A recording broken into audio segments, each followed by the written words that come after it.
Madame, Monsieur, bienvenue sur Africami. Africami, comme vous le savez déjà, signifie en langue yipounou du Gabon mon Afrique sœur, mon Afrique que j'aime.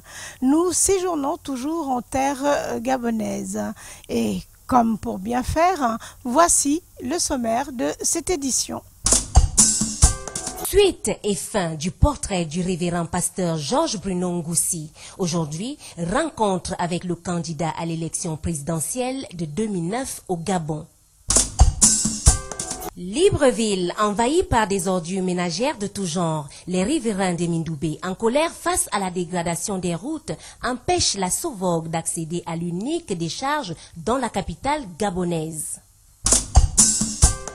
La lauréate du prix découverte RFI 2011, Sia Tolono de Guinée-Conakry, s'est produite à Libreville au Gabon au mois de mars dernier.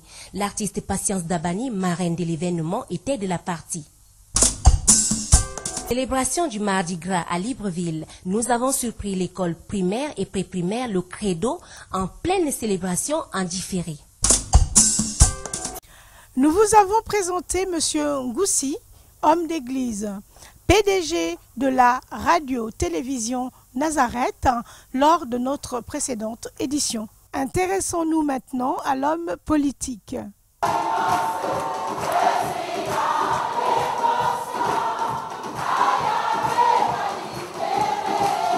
Natif de Pana au sud-est du Gabon, Georges Bruno Ngoussi est un militaire reconverti en pasteur et homme politique doublé d'un sens des affaires.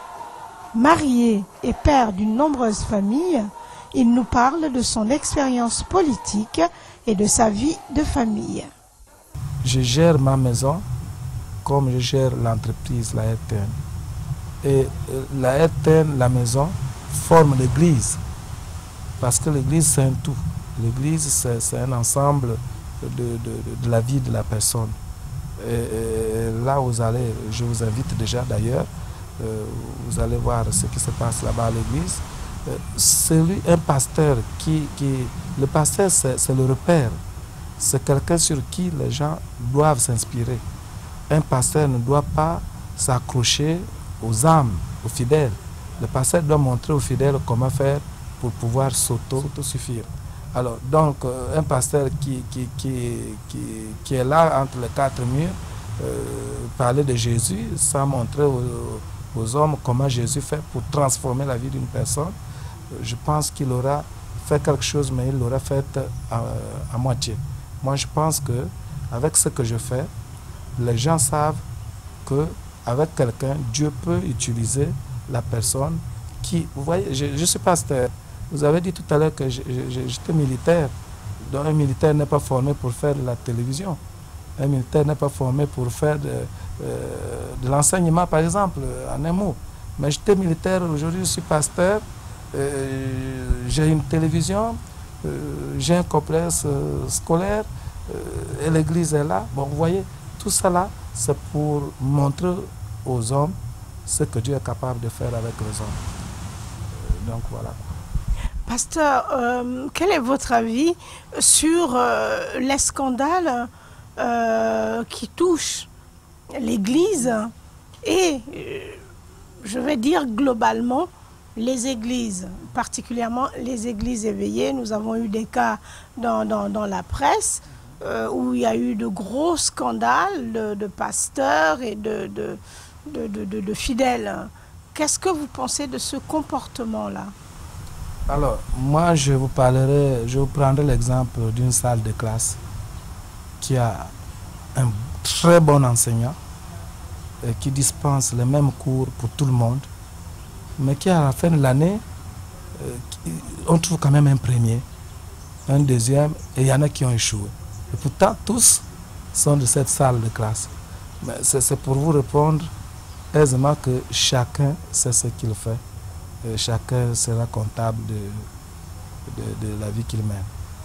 Vous avez tout de même un avis personnel sur ces personnes qui assombrissent quand même la réputation des églises et des pasteurs.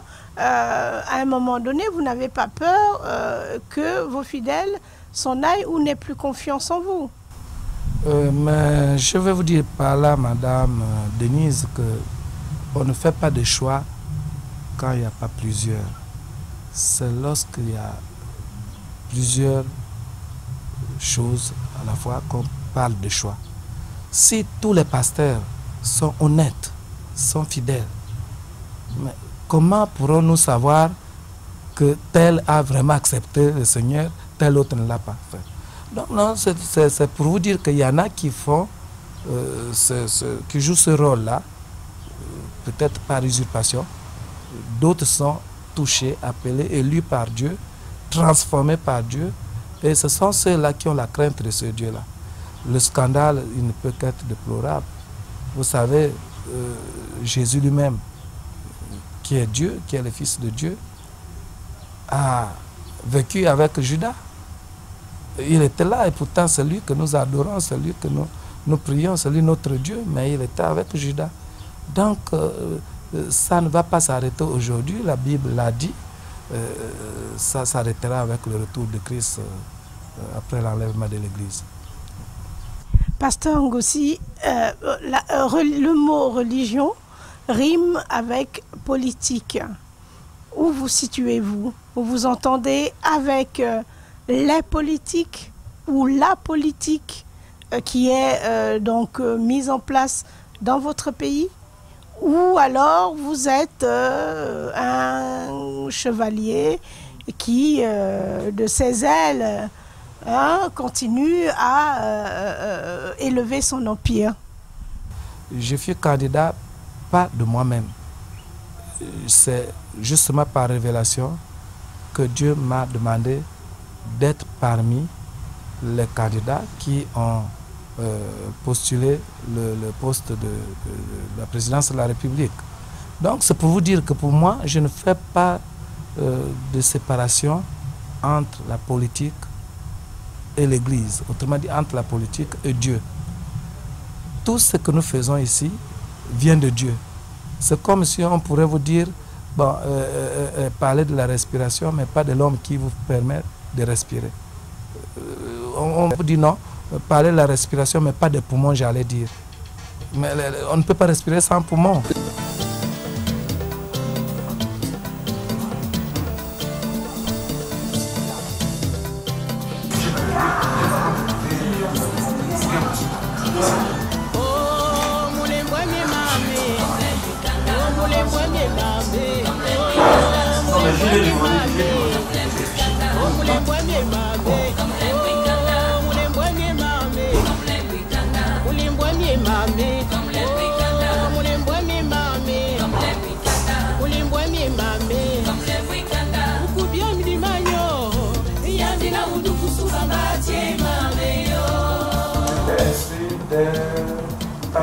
Ta jeunesse, jusqu'à 2 ans, tu annonces une merveille, je t'abandonnerai pas,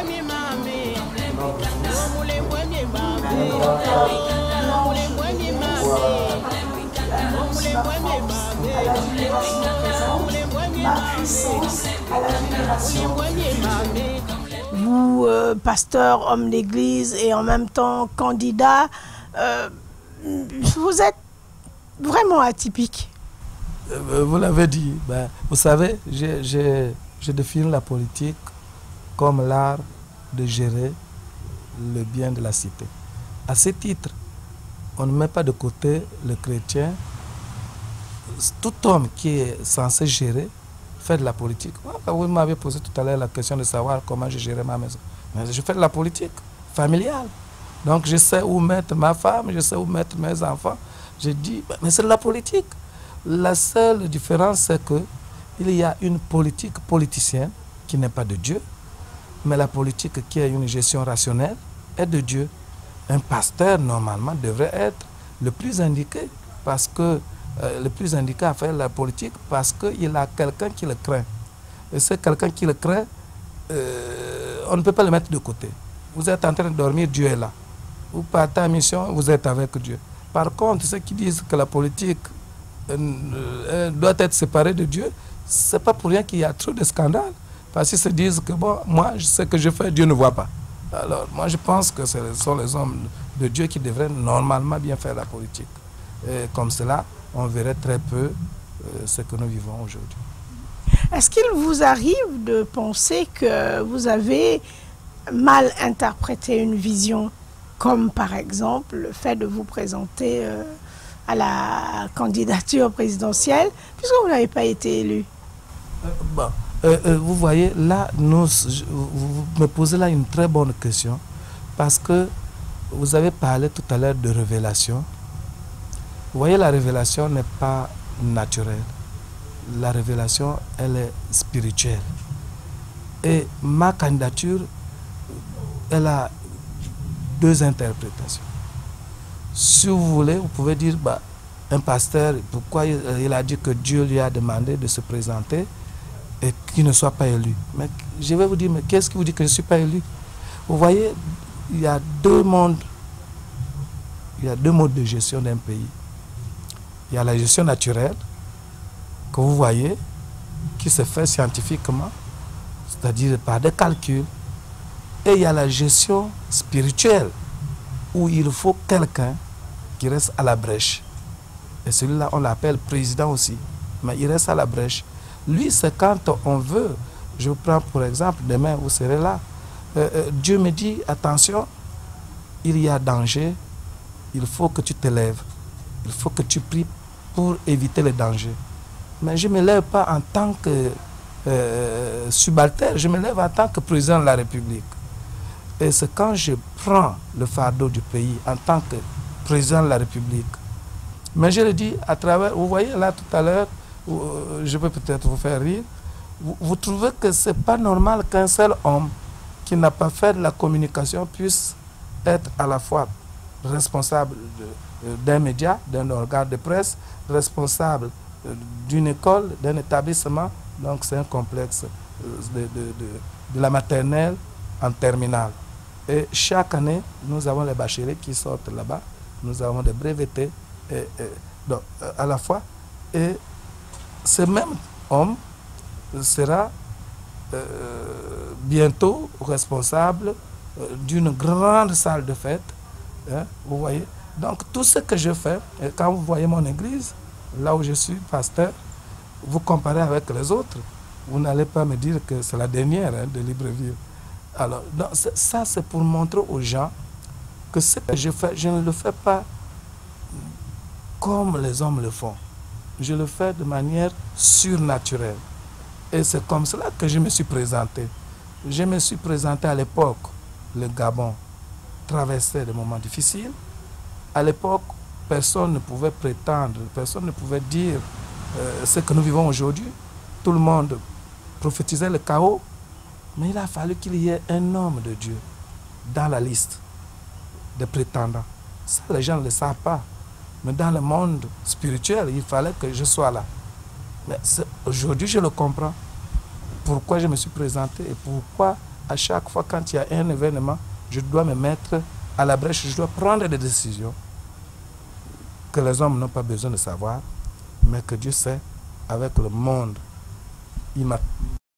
D'accord, si j'ai bien saisi, c'est plus tard que vous avez l'explication de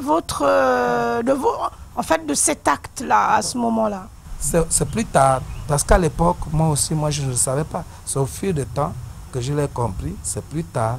Aujourd'hui, demain, ce que nous allons faire demain, dimanche, c'est une prière d'action de grâce. C'est-à-dire qu'on a, au moment où il y avait les élections législatives, beaucoup n'ont pas su comment ça allait se passer. Même pas lui-même, le président de la République. Mais moi, je savais. Et vous allez voir, j'ai parlé à l'église. Vous avez prophétisé ensemble. J'ai prophétisé à l'église. Vous avez des éléments, j'ai des supports que je pourrais vous passer. J'ai prophétisé à l'église, j'ai dit il faut qu'on se mette au travail pour annuler tout ce qui est mal, tout ce qui sera un peu, tout ce qui fera des ordres. Les élections se sont passées, c'était pratiquement une ville morte. Ils se sont réjouis. Les politiques qui sont là-bas, ils disent que ça vient d'eux. Mais moi, je sais l'origine de la paix. C'est une paix spirituelle. C'est une paix spirituelle, mais qui se matérialise. Les hommes, ils sont contents de la vivre et ils disent, bon, ils se disent que c'est parce qu'ils gèrent bien le pays. Mais non, mais c'est pas ça. C'est parce qu'il y a un Dieu qui a établi quelqu'un et qui, lui, doit faire le travail de Dieu. Est-ce que vous êtes le seul pasteur qui a pu contribuer en prière, ou alors vous êtes nombreux? Normalement, quand vous avez une mission, il ne faut pas la faire en disant que c'est mieux que je me taise parce que nous sommes nombreux. Chacun, vous m'avez posé tout à l'heure même une question par rapport au scandale dans l'église. Chacun de nous doit jouer son rôle. Je ne sais pas, dans la Bible, tenez, c'était Élie. Élie, après avoir posé un acte de bravoure, il avait tué le prophète de Baal. Le prophète de Baal, il avait tué le prophète de Jézabel, 850 prophètes. Et après, il a fui. Et il se croyait seul. Il dit, non, c'est moi seul qui ai tué le prophète. Dieu lui dit, mais retourne. Il dit, non, non, si je retourne là-bas, ils vont me tuer parce que ils veulent me tuer parce que je suis resté seul. Dieu lui dit, non, tu n'es pas seul. Je me suis réservé 50 autres prophètes que tu ne connais pas là où ils se trouvent. Donc moi, je ne suis pas seul. Mais je fais ce que Dieu me demande de faire. Et puis, je n'ai pas besoin de savoir si d'autres le font ou pas. Je joue mon rôle. Et aujourd'hui, je sais pourquoi j'ai été candidat à la présidence de la République et je l'ai proclamé aussi. Parce que c'était une façon de répondre présent. De répondre présent à l'appel de Dieu. Ce que nous faisons, d'autres ne le savent pas, mais le bénéfice est pour tout le monde. Donc, là, je ne sais pas si vous me croyez, quoi. Je Non. Regardez, Madame Denise, mais c'est la vérité. Non, ça s'appelle avoir beaucoup de grandeur. Voilà. C'est-à-dire que là, il n'y a que des croyants qui peuvent comprendre mon langage. Parce que je suis croyante. Voilà. Nous, enfin, c'est peut-être pas la même religion, mais la religion de la paix, la religion du bien-être pour tous, si cela peut être une religion... Écoutez, je pense que nous disons la même chose. Les gens, ils font comme moi, mais ils ne se sentent pas comme moi.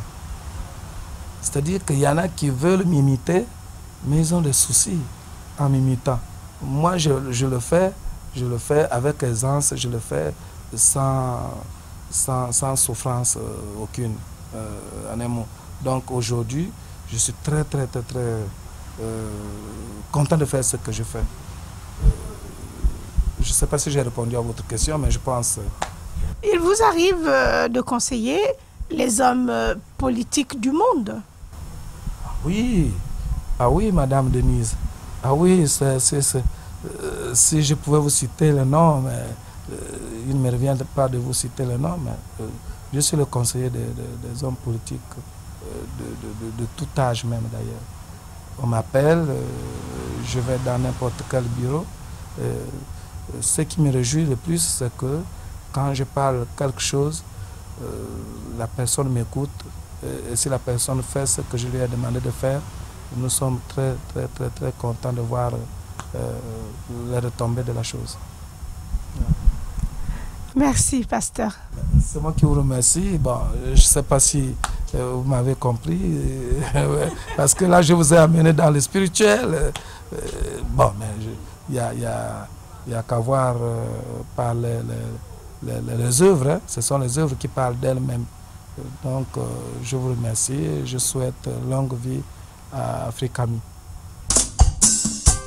Prix découverte RFI 2011, le sacre est revenu à l'artiste guinéenne Sia Tolono. Nous avons assisté à la conférence de presse organisée pour l'occasion à Libreville. C'est dans ce sens-là que nous sommes heureux de pouvoir de temps en temps accompagner la carrière d'artistes d'autres aires linguistiques francophones anglophones, lusophones. La conférence de presse qu'a organisée RFI à Libreville au Gabon, dans le cadre de ses activités en rapport avec le prix découverte RFI 2011, s'est tenue dans un hôtel de la place en présence de la presse nationale et internationale. On notera également la présence de quelques artistes gabonais tels que Christine Boumba alias Tina et bien d'autres. C'est une femme, une grande battante, et Mounira continue sa carrière, va sortir son nouvel album. C'est un album que nous suivons, ce sont des concerts que nous suivons et sur lesquels on apporte notre soutien en termes de promotion. L'heureuse gagnante a de beaux jours devant elle, car après Libreville, Sia Tolono ira dans l'Hexagone pour des concerts et un encadrement artistique adéquat. Je vais jouir de ce privilège pour parler avec toute la jeunesse africaine parce que moi, j'ai des choses à dire. Merci. La lauréate du prix découverte RFI 2011 de nationalité guinéenne, Sia Tolono, a dit être fière d'avoir gagné ce prix, aussi d'avoir travaillé aux côtés des sommités musicales gabonaises telles que Pierre Claver Akendengue et Annie-Flore Bachelelis. Merci. Et Pierre Akendengue, c'est mon père musical, c'est mon parrain. Parce que grâce à lui, aujourd'hui, je suis ce que je suis. Et je dis ça dans le monde entier. Pierre Akendengue, quand il m'a connu, il y a eu un coup de foudre entre nous, c'est mon amour, c'est mon papa. Et il a parlé avec mon producteur, attends, travaille avec cette fille, tu ne regretteras pas. Et c'est son producteur aussi. C'est rare chez les Africains. Donc, merci Pierre. Selon elle, chacun à son tour. Aujourd'hui, c'est le sien. Il y a des gens qui n'ont même pas de voix, mais ils sont là, ils sont connus. C'est le comportement aussi qui va avec. Vous voyez? Donc, il faut surtout pas se baser sur la beauté, les habits, elle a la chance. Pourquoi elle? C'est mon temps qui était arrivé. Il faut que ça m'aille dans la tête. C'est mon temps. Et si RFI m'a donné cette chance, aujourd'hui, c'est la visite. Je suis aussi carte blanche de l'assassin. Nous sommes 3. Donc, aujourd'hui, ça, c'est le moment. Il y a le moment dans la vie de tout et chacun. Chacun a son temps, chacun a sa chance, chacun a son jour.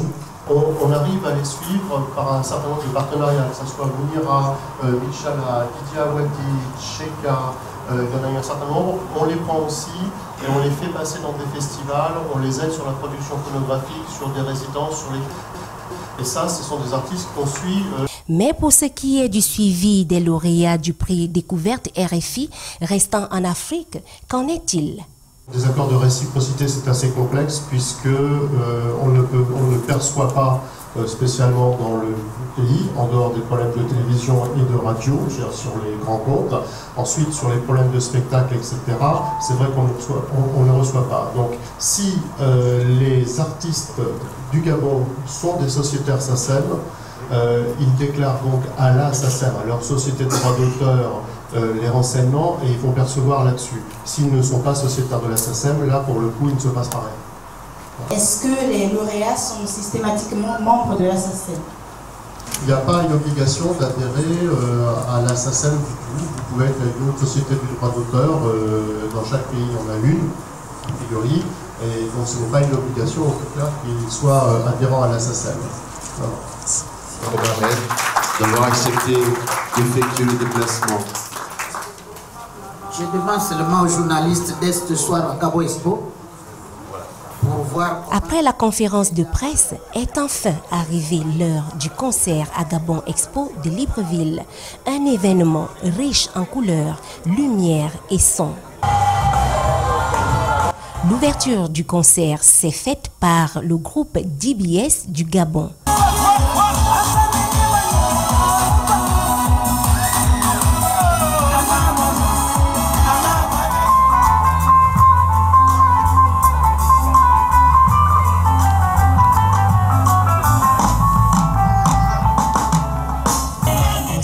La lauréate du prix RFI découverte 2011, Sia Tolono, a électrifié le public avec son style musical qui est à rechercher.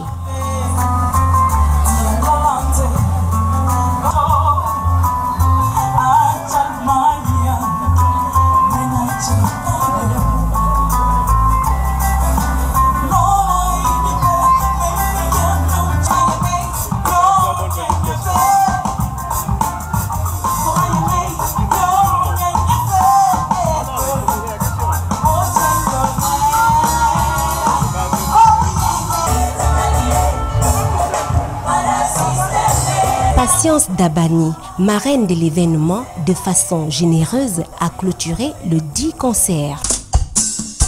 Nos caméras ont sillonné les rues de la capitale gabonaise où nous avons croisé des populations impuissantes face à des tonnes d'ordures ménagères. Cette situation, pour certains, perdure depuis déjà plusieurs années. Regardons.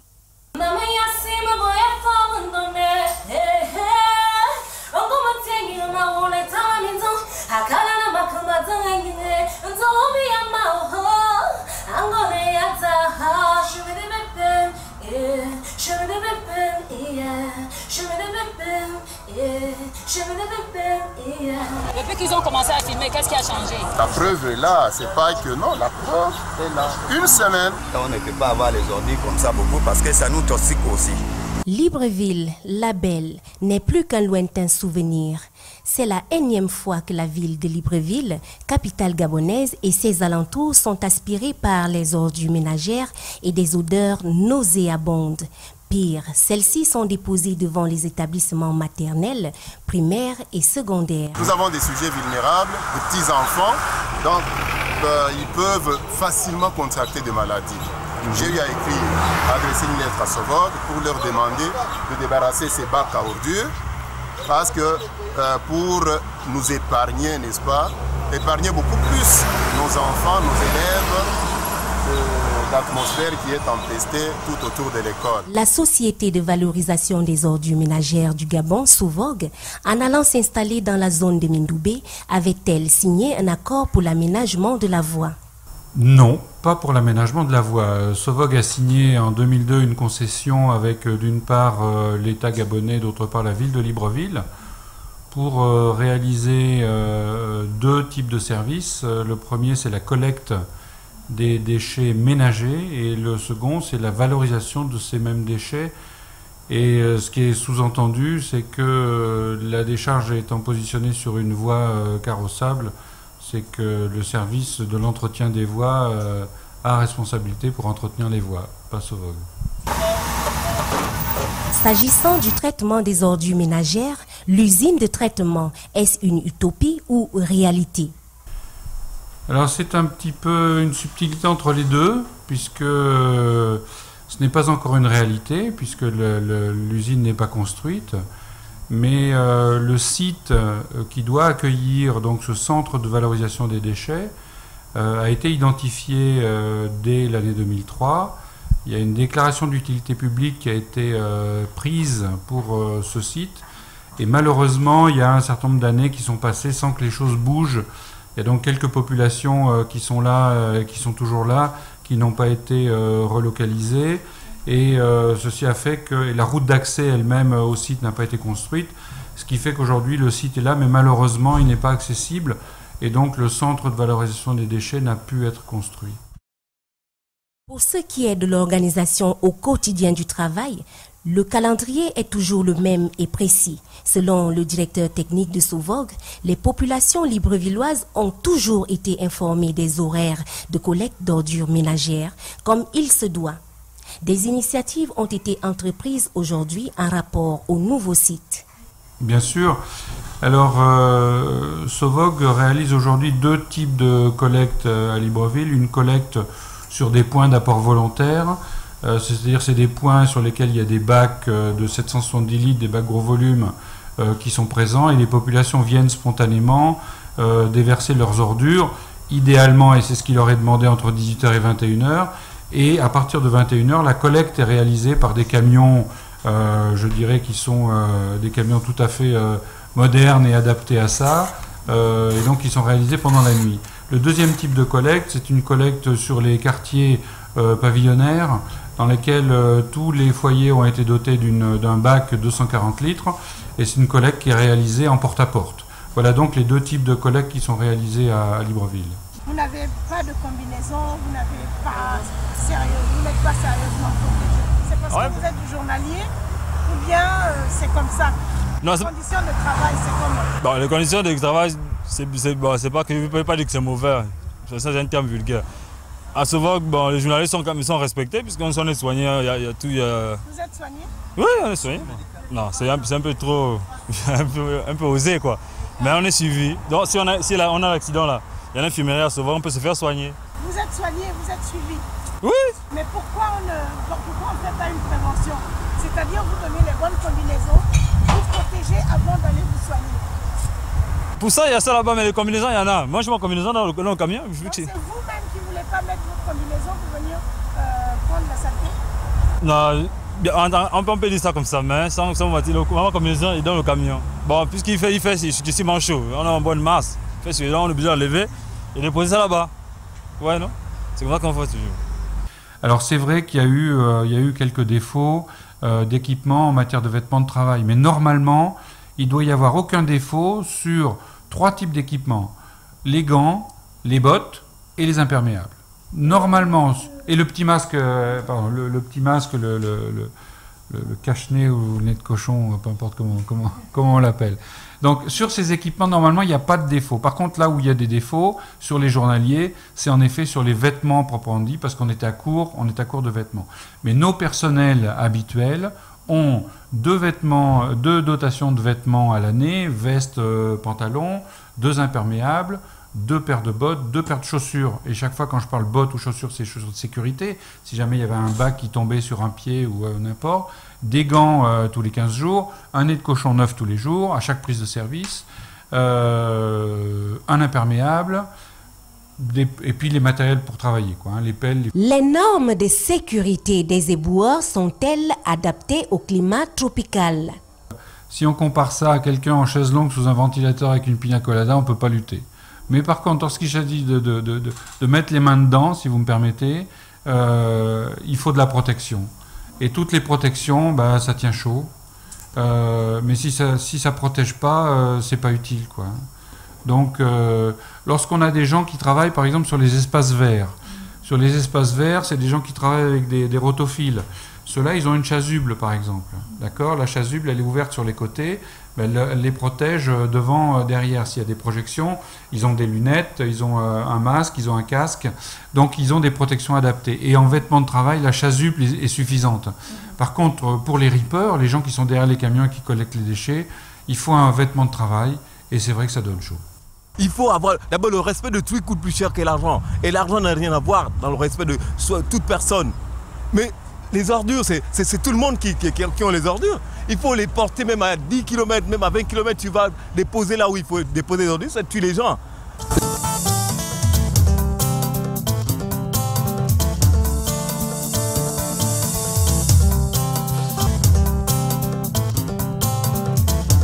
C'est pas possible pour la santé des personnes dans la ville. C'est pas possible. Qu'est-ce que ça veut dire ça? Il y a un suivi par où? Par l'État qui ne paye pas les sociétés ou bien par les sociétés qui ne veulent pas faire leur travail normal.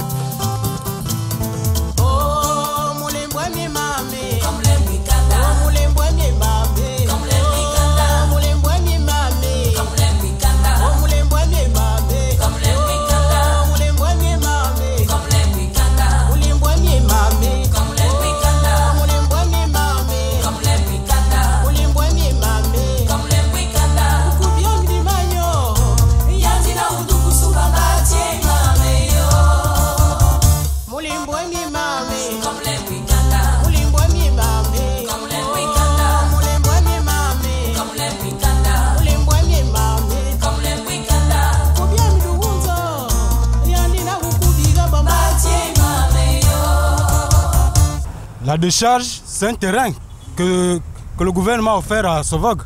Maintenant, si ce terrain est déjà saturé, qui est au gouvernement de donner à Sauvog un autre terrain? Hein? Donc, ce n'est pas la faute de Sauvog, moi je peux dire ça comme ça. S'il n'y a pas de site, on ne voit pas. C'est comme si vous avez une toilette chez vous, il est plein. Vous allez vouloir changer une autre toilette, et pour changer, il faut quoi? Il faut un autre trou et construire. C'est pareil. D'aucuns pensent que les torts sont partagés entre la Sauvog, la mairie de Libreville et l'État. La déception totale envers la mairie, qui n'arrive pas à s'occuper des ordures qui sont dans toute la capitale. Moi, parfois, je me demande quel est le travail de la mairie au Gabon, surtout la mairie de Libreville. Parce que c'est vraiment désolant, comme vous venez de dire. Regardez, nos mamans sont là en train de vendre des vivres frais. Et des vivres frais avec une poubelle à côté. Et ça, c'est vraiment désolant. C'est ça que je peux dire. Dans ce spectacle, on le retrouve également en face des écoles. Partout. Des maternelles. Partout, c'est partout. Tout au long de la ville. Tout au long de la ville. La ville, c'est vraiment la poubelle. Je peux dire que Libreville est une poubelle. Une grande poubelle. Et vraiment, nous, Librevillois, nous sommes vraiment déçus de la part des autorités gabonaises, surtout l'institution qu'on appelle la mairie, qui n'arrive pas à prendre des décisions fermes pour venir à bout de ce problème. Et même Sovog, que ce soit Sovog, la mairie, c'est vraiment désolant. Depuis quand vous avez constaté ce phénomène? Ça dure depuis combien de temps? Ça fait peut-être depuis 10 à 15 ans. 10 à 15 ans comme ça? Comme ça. Et rien n'a jamais été pris en charge? Sérieux. Il y a eu des revendications? Oui, la population, il y a même des médias comme vous qui parlent de ça tous les jours dans les journaux et tout. Mais la mairie n'en tient pas compte de ça. Et vraiment, le Gabonais vit dans cette précarité comme ça, d'habitude. Nous sommes même presque habitués. Et c'est comme ça que ça va. Vous pensez qu'on peut s'habituer à cette saleté-là? On va s'habituer parce que les autorités veulent qu'on s'habitue. Vous voulez quoi? On ne peut que s'habituer. Comme on dit toujours chez nous, l'Africain ne meurt pas de saleté. Vous voyez la réalité.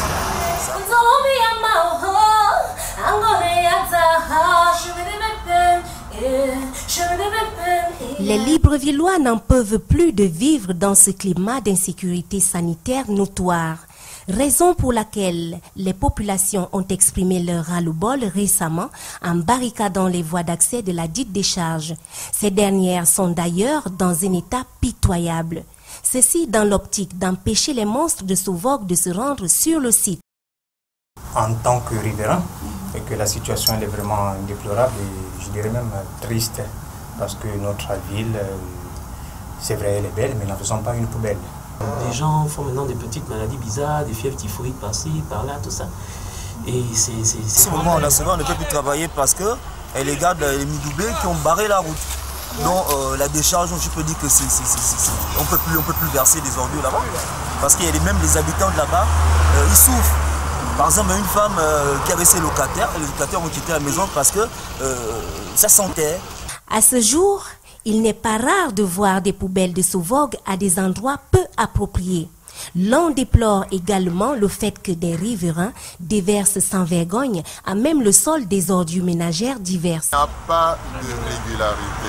Vous allez voir les tas de routes, ça traîne, les mains sont remplies et ça traîne de partout. Les chiens, tout ça. Même étant même dans le taxi, dès que le taxi s'arrête vraiment. La route d'accès à la décharge est une route qui s'est fortement dégradée, qui s'est très fortement dégradée. Vous avez pu constater vous-même en arrivant, à un moment vous avez dû rebrousser chemin, trouver des moyens détournés pour arriver jusqu'à nous. Et encore ce n'est rien en comparaison de ce qui se trouve entre le site même de la Sovog et la décharge qui est à 1,5 km où la route est très défoncée. Donc je dirais que bon, nous on s'en accommode, on n'a pas d'autres voies d'accès à cette décharge, mais par contre les populations locales s'en accommodent de moins en moins bien. Il y a eu un certain nombre d'alertes qui ont été données. Ce qu'il faut savoir, c'est que les taxis qui habituellement viennent pour 100 francs entre le carrefour Iaï et les populations qui sont vers la décharge, au fur et à mesure où cette route s'est dégradée, ont demandé 200, 300, 400 francs. C'est ce qu'on paye aujourd'hui pour faire ces 4 km. Donc les gens, à un moment, en ont eu marre. Ils ont demandé donc que des choses qui soient faites et ils se sont un petit peu impatientés que rien ne soit fait. Et donc ils ont mené la semaine dernière une action de grogne très ferme qui était de bloquer la route. Mais qu'est-ce qui se passe? Est-ce qu'il y a une grève? Est-ce qu'il y a un mouvement social ou quoi? Mais non, c'est que simplement la population a bloqué la route et on en a été les premières victimes. Sovog a semblé résoudre le problème, mais bien après, les bacs sont revenus, comme vous pouvez le constater, et puis ça fait une semaine. Il faut qu'on enlève. Parce qu'il y a des enfants qui sortent tous les jours ici, ils s'amusent avec la poubelle. Bon, moi je trouve que c'est pas du tout normal. Parce que ça peut créer des maladies, on a le cas de paludisme et consorts. Parfois les maladies vivants, la dysenterie et tout. Bon, oui, nous sommes vraiment fatigués, on ne sait pas ce que les pouvoirs publics en pensent de ça, parce que c'est pas du tout normal Un mouvement d'humeur des riverains de Mindoubé où se situe l'unique décharge d'ordures de Sovog, la société qui traite et assure le ramassage de ces ordures ménagères, a pourri la ville pendant au moins 2 semaines. De trouver la solution pour évacuer les ordures, la bonne manière. Tu as ta poubelle, tu la portes avec toi jusqu'au point d'une poubelle là où la société pourra passer récupérer les ordures. Voilà. Donc moi je demande à l'État gabonais de faire tout sur ce comportement, surtout les Gabonais. Il faut vraiment nous éduquer d'une bonne manière. C'est pas le journal ou bien des trucs comme ça. Vous avez tout à fait raison et vous mettez le doigt sur un point sensible et important. À Libreville comme ailleurs, les gens nous apportent la preuve de leur syndrome NIMBY, Not in my backyard. Les gens savent qu'il faut mettre des bacs, mais pas devant chez eux. Donc, au moment où les bacs, donc il y a un certain nombre d'années déjà où les bacs ont été installés, on a eu un nombre incroyable de bacs qui ont été brûlés, qui ont été déplacés, qu'on ne retrouvait pas, qui ont été jetés dans un ravin, qui ont été jetés dans des cours arrière ici ou là. Et donc, je dirais que on s'est contenté un petit peu des zones dans lesquelles on n'était pas rejeté, quoi. Donc, c'est ce qui explique qu'il y a des bacs qui sont éloignés, qui sont trop éloignés.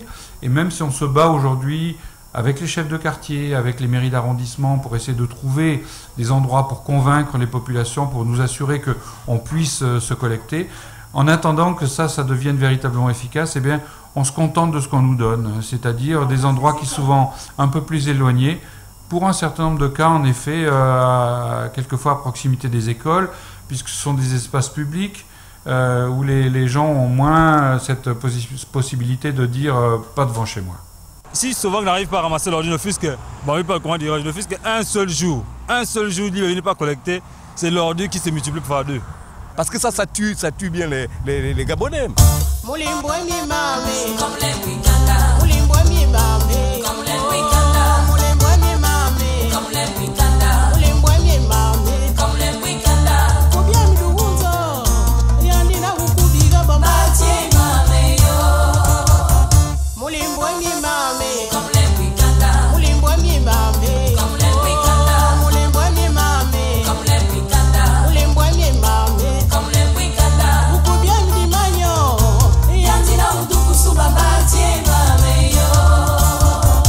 Nous avons du matériel qui est depuis l'époque, depuis quelques années déjà. Alors, il y en a une partie au port et il y en a une partie sur notre site, là où nous nous trouvons en ce moment.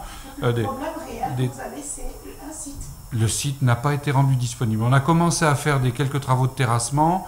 Il y a eu une levée de bouclier de la petite population locale qui a suffi à nous faire sortir.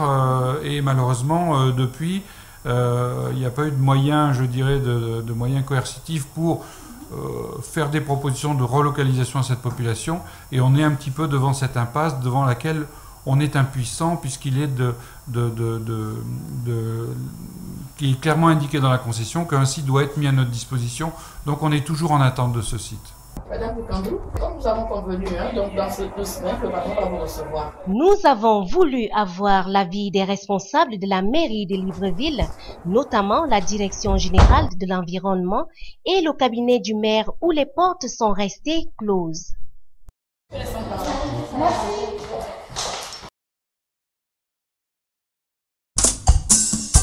Nous restons toujours à Libreville où nous allons effectuer une petite promenade dans une cour de récré dans le 5e arrondissement de Libreville où des petits bambinos célébraient le carnaval du mois de mars.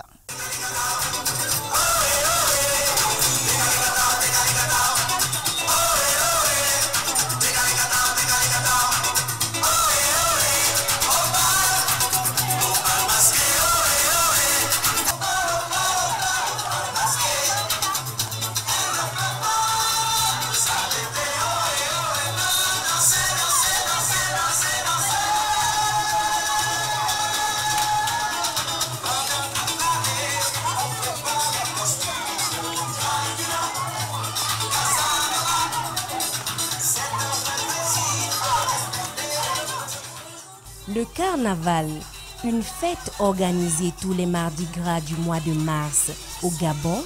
Pour la circonstance, les enfants du Credo, établissement primaire et pré-primaire de Libreville, ont saisi cette occasion pour prendre l'apparence de toute personne aimée ou imaginaire. Nous nous trouvons ici à Libreville, dans une maternelle qui s'appelle le Credo. Nous avons la chance d'avoir ici la directrice de l'école. Bonjour madame. Mais je vais demander de vous rapprocher. Voilà, nous sommes ici au Credo. Oui. Et au Credo, je crois que c'est le jour du carnaval hein, aujourd'hui. Oui, en fait, c'est le mois du carnaval. Pas le jour, parce que le jour même, c'est... Habituellement, nous le faisons le mardi gras. Oui. Voilà. Pour un peu respecter la coutume, c'est le mardi gras. Mais pour respecter le mois, c'est... Nous sommes encore dans les normes. D'accord. Donc, vous le faites chaque année? Chaque année, oui. Ça, c'est la troisième fois que nous le faisons au niveau du groupe Manarou. Et qu'est-ce qui est organisé généralement ici au niveau du Credo? Ce sont des déguisements des enfants, des petits goûters et un petit bal pour le public. Bon, je peux le dire ainsi, que tous les enfants sont autorisés à danser sur la cour. Et c'est eux-mêmes qui ont apporté leur petite festivité ou c'est organisé par l'école? Ce sont eux-mêmes qui d'ordinaire apportent. L'école ne fait que compléter en voyant quelques manquements, c'est tout. Voilà. Alors, dites-moi, qui est-ce qui peut me parler du carnaval? Bonjour, je m'appelle Roujdat. Je vais parler du carnaval. Le carnaval, c'est une fête pour les enfants, tous les enfants. On joue dans la cour, personne ne nous interdit. On boit, on danse, personne ne nous interdit. C'est ce que j'ai à dire. Ah, bravo! Qui d'autre veut parler du carnaval? Tu t'appelles comment? Awa. Awa, c'est quoi le carnaval? Il n'y a pas une fille qui peut me parler du carnaval? Viens. Je m'appelle Marie-Vande, je voudrais parler du carnaval. Le carnaval est une fête pendant laquelle les enfants ont droit de s'amuser, où on mange, les enfants ont droit de danser. Et j'aime très bien cette fête. Très bien. Il n'y a pas un petit garçon qui peut parler du carnaval? Viens. Parle-moi du carnaval au Credo. Bonjour, je m'appelle Madame Uric. Le carnaval, c'est une fête où nous pouvons rester en paix sans bavarder et nous pouvons nous déguiser tranquillement. Merci, vous remercie. Okay. Est-ce que vous avez une chanson que vous chantez vous-même pendant le carnaval? Bon, mais tout le monde la connaît. Oui. Bon, chantez ça. Venez voir, venez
émission est à présent terminée.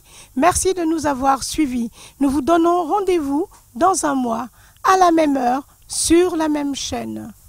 Cette émission est à voir et revoir sur www.africami.net.